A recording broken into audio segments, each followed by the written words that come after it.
મિત્રો, સ્વચ્છતા એ સંસ્કાર છે. આપણી સંસ્કૃતિમાં સ્વચ્છતા એ હંમેશા અગ્રીમ સ્થાન આપવામાં આવ્યું છે.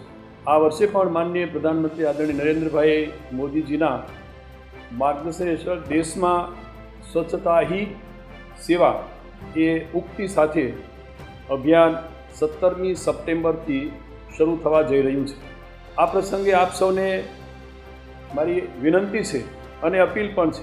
કુદરતની અમૂલ્ય ભેટમાં આપણે સૌ પવિત્ર નદીઓ, તળાવો સહિતના તમામ જળાશય એના સંસાધનોનું માન જળવાઈ રહે, એની સાથે એ હંમેશા સદૈવ પ્રદૂષણ મુક્ત રહે, કચરા રહિત રહે, એ નદીઓ ખળખળ વહેતી રહે તેવા આપણે સૌ કટિબદ્ધ બનીએ.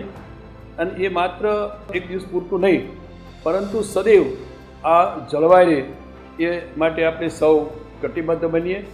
એની સાથે આ સ્વચ્છતાના અભિયાનમાં આપણે સૌ સામેલ થઈને આવતા દિવસોમાં પણ આપણે સૌ હંમેશા સતત લગાતાર આ અભિયાન ચાલુ રહે અને કુદરતી સંપત્તિ અને આપત્તિના સમયમાં પણ આપણે સૌ એને અવસરમાં પલટીને હંમેશા આ એક અભિયાન જળવાઈ રહે, સચવાઈ રહે અને સતત કન્ટિન્યુ ચાલુ રહે એવી મારી આપ સૌને અપીલ અને વિનંતી છે.